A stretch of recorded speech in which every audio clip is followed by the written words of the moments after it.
Welcome to episode 7 of our podcast. Anna, before we dive into the nitty-gritty, let's clarify, what exactly is an AI chatbot, and how does it differ from the basic automated systems we saw a decade ago? Great starting point, Will. Unlike old-school rule-based bots, modern AI chatbots like those from Drift or Intercom use natural language processing to interpret and respond to user queries. They don't just follow scripts, they analyze intent and context, which makes conversations feel much more human.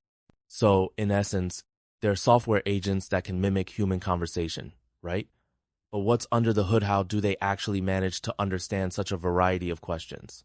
They rely on machine learning models, often trained on thousands of customer interactions.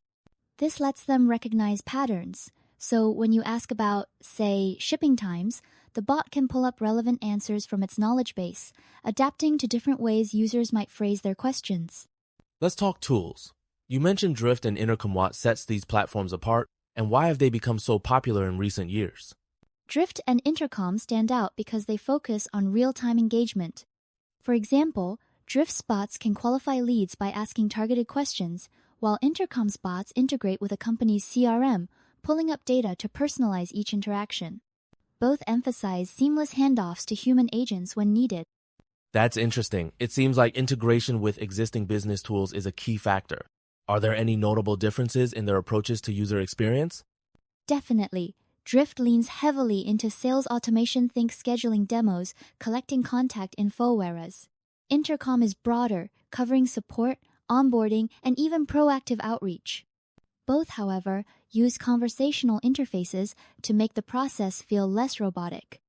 Now, moving forward, one of the main uses of AI chatbots is handling FAQs. How do they manage to answer such a wide range of common questions accurately and efficiently? Chatbots maintain a vast database of preloaded answers, but the AI component allows them to interpret the intent behind different phrasings. For instance, whether someone asks, "Where's my order?" or "Can you track my package?" The bot recognizes these as similar requests and provides the relevant tracking info. So it's not just about matching keywords, but actually understanding meaning. What happens if the question falls outside the bot's database, or it's something more nuanced? That's when a well-designed chatbot will escalate the issue, seamlessly transferring the conversation to a human agent. This hybrid model ensures users get accurate information without endless loops of irrelevant responses. Another major use case is collecting leads. Can you walk us through how chatbots actively qualify and capture leads compared to traditional web forms? Absolutely. Instead of static forms, chatbots initiate conversations, asking questions like, "What's your role?" or "What challenges are you facing?" This approach feels more personalized and often results in higher completion rates. A 2022 study showed chatbots increased lead capture by 30% compared to forms. That's a substantial improvement. Does this method change the quality of leads being collected, or just the quantity? Both, actually. By asking qualifying questions up front, bots filter out prospects who aren't a good fit, so sales teams can focus on high-potential contacts. This boosts efficiency and shortens sales cycles. One advertised benefit is 24/7 support. Anna, how do chatbots enable companies to deliver customer service across different time zones without burning out staff? Since chatbots operate around the clock, they can immediately respond to customer inquiries anywhere in the world. For example, e-commerce companies report a 40% drop in abandoned carts when bots address late-night questions or concerns, which staff couldn't handle in real time. That's a powerful statistic. Do customers actually trust these bots, or do they still prefer interacting with humans, especially for urgent issues? Trust is growing. A recent Salesforce survey found that 69% of customers appreciate instant responses from bots for simple queries, but they do expect a human option for complex cases. The key is balancing automation with empathy. Switching gears, let's discuss costs. How does implementing a chatbot impact a company's bottom line compared to hiring additional support staff? Implementing chatbots can reduce customer service costs by up to 30%, according to IBM. That's because bots can handle thousands of simultaneous conversations, freeing up human agents for more complicated issues. Over time, this translates into significant savings on labor and training. But does that mean human jobs are at risk, Or are we seeing a shift in roles instead? It's more of a shift. Humans move from repetitive tasks to more strategic roles: problem solving, customer retention, and building relationships. In fact, Gartner predicts by 2027, 75% of customer service roles will be augmented, not replaced, by AI. Let's address the elephant in the room, the limitations. Where do chatbots typically fall short, and what risks do businesses face if they rely too heavily on automation? Chatbots can stumble with ambiguous or emotionally charged issues. For instance, if a customer's package is lost and they're upset, a bot might fail to convey empathy or escalate quickly enough. There's also the risk of misinterpreting complex requests, leading to frustration. It sounds like there's a delicate balance between efficiency and customer satisfaction.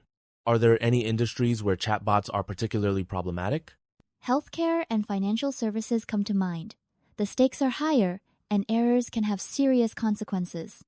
In these fields, bots are best used as a first point of contact, quickly escalating issues to human experts when needed. You mentioned escalation earlier. How important is it for companies to design seamless handoffs from chatbots to human agents, and what are the best practices in doing so? It's absolutely vital. Frictionless handoffs prevent customer frustration. Best practices include integrating bots with live chat platforms and training bots to recognize when they're out of their depth. For example, if a user repeats the same question or expresses frustration, the bot should immediately connect them to a person. Are there metrics companies can track to ensure these handoffs are working as intended? Yes, handoff rate, average resolution time, and customer satisfaction scores all indicate how smoothly transitions are happening. Real-time feedback helps improve both the AI and the human support experience. Let's shift to user experience. How do chatbots tailor interactions, and can they handle multiple languages to serve diverse audiences? Personalization is key. Advanced bots pull data from CRMs to address users by name or reference past purchases. Regarding languages, platforms like Intercom now offer translation capabilities. For example, a user in Spain can chat in Spanish, and the bot translates queries in real time, lowering barriers for global customers. That's impressive. Does this level of personalization require a lot of setup, or is it accessible to smaller businesses as well? Many platforms offer plug-and-play integrations, so even small businesses can quickly leverage these features. However, to maximize effectiveness, companies should invest time in customizing responses and training the AI on their specific customer base. Looking ahead, how do you see the role of AI chatbots evolving in the next 5 years, especially as technology continues to advance? AI chatbots will become even more conversational, proactive, and context-aware. Imagine bots that can predict issues before customers notice them or offer personalized solutions based on browsing behavior. With advancements in AI ethics and transparency, trust in these systems will also grow. So, it's not just about solving problems, but anticipating needs before they arise. Any final thoughts for businesses considering chatbot adoption? Embrace automation, but always keep humans in the loop. The most successful companies use chatbots to enhance and not replace their human touch, creating a support system that's both efficient and genuinely helpful. That's a wrap on today's discussion. Anna, thanks for sharing your insights on AI chatbots and customer service. Next week, we're diving into AI-powered SEO strategies. Any quick teaser for our listeners? Absolutely. We'll explore how AI is transforming keyword research, content optimization, and even predicting search trends. If you want to stay ahead in digital marketing, you won't want to miss it. Looking forward to it. Thanks again, Anna, and thanks to everyone listening. Be sure to subscribe and join us next time as we unpack the future of SEO with AI.